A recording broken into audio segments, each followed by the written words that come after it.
इमाम फखरुद्दीन राजी रहमतुल्लाह ताला ने एक बड़ी प्यारी हदीस लिखी है। कहते हैं नबी पाक सल्लल्लाहु अलैहि वसल्लम के पास एक शख्स आया। उसने कहा या रसूल अल्लाह मैंने कलमा पढ़ना है पर 4 चीजें हैं जो मुझसे छूटती नहीं और आप उनको हराम कहते हैं,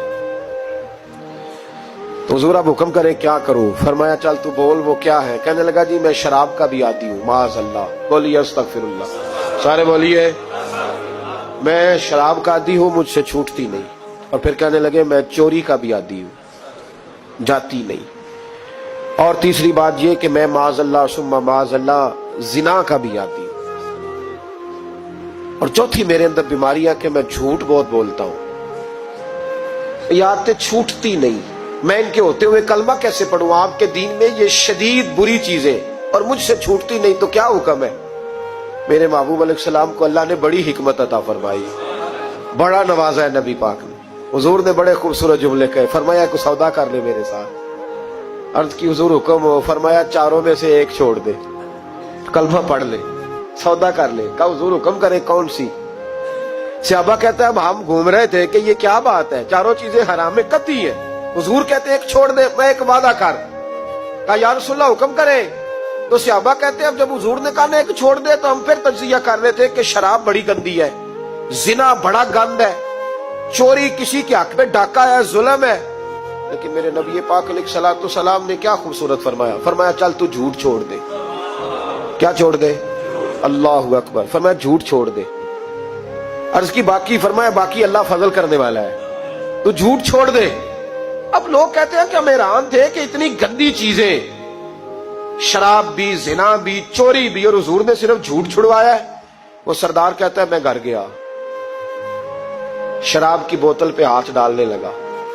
दिल में ख्याल आया शराब पी के सहाबा के मजमे में जाऊंगा, तो अगर किसी सहाबी ने पूछा कि तूने शराब पी है, झूठ बोलूंगा तो नबी पाक के वादे का क्या बनेगा, और सच बोलूंगा तो उस महफिल नूर में बैठूंगा कैसे शराब पी के?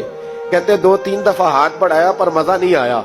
मैंने पटखी दीवार के साथ बोतल, मैंने कहा ये तो गई, ये नहीं पीऊंगा आज के बाद।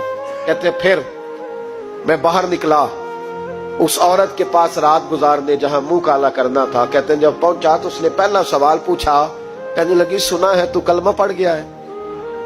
कहते बस वजूद चकनाचूर हो गया। कहते बिजलियां दौड़ गई। मैंने कहा अगर झूठ बोलूं तो हुजूर के वादे का क्या बनेगा? महबूब ने कहा झूठ नहीं बोलना, अगर सच बोलूं तो फिर इसके करीब कैसे जाऊं? कहते वहां से भी लौट आया।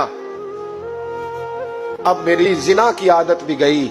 अगली शाम हुई तो सामने माल पड़ा था एक आदमी का, वो आदमी काफिल था, उस पे हाथ डालने लगा तो दिल में ख्याल आया ये सवेरे तफ्तीश भी करेगा। अगर पूछता पूछता मुझ तक आ गया कि तूने तो नहीं चोरी की, तो झूठ तो मैं बोल ही नहीं सकता, हुजूर से वादा किया है, और सच बोलूंगा तो मेरी आबरू क्या बचेगी? कहते शाम एक दिन में गया, अगले दिन की शाम हुई तो सिर्फ सच की आदत अपनाई, मेरा जिना भी गया, मेरी चोरी भी गई, मेरी शराब कबाब भी गए। कहते तीसरे जाके दरवाजा रसूल पे बैठा, सहाबा बाकी अपना काम करते रहे, मैं सिर्फ मुस्तफा का चेहरा तकता रहा। मैं बस चेहरा तकता रहा। देर हो गई तो एक सहाबी कहने लगे क्या देख रहे हो? तो मैंने कहा इस रसूल का कमाल देख रहा हूं, इस महबूब का कमाल देख रहा हूं। एक झूठ छुड़वाया है तो रब करीम ने मुझे सारे तकवे अता